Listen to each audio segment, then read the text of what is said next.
Sillonné par les forces de l'ordre, chaque recoin est inspecté, le drone est déployé, les passants contrôlés.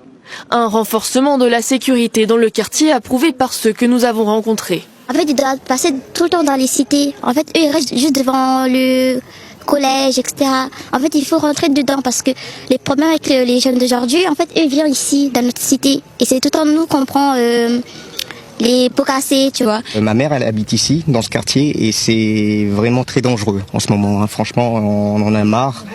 On se sent pas en sécurité, et aujourd'hui c'est très bien que qu'il soit là pour faire de la présence, parce que ça nous éviterait plein de problèmes. 60 gendarmes et policiers ont été spécialement mobilisés pour cette opération, avec un objectif, ramener le calme, un objectif sur le long terme.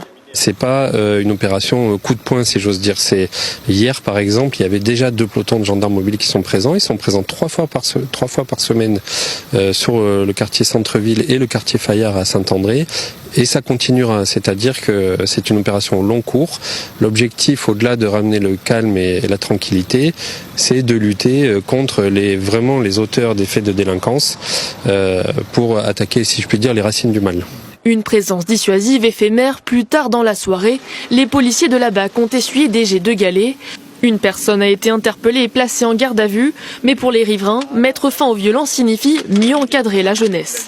Malheureusement aussi, derrière, il manque le gros travail des parents. Il va falloir vraiment que certains parents se réveillent, parce que l'heure est grave.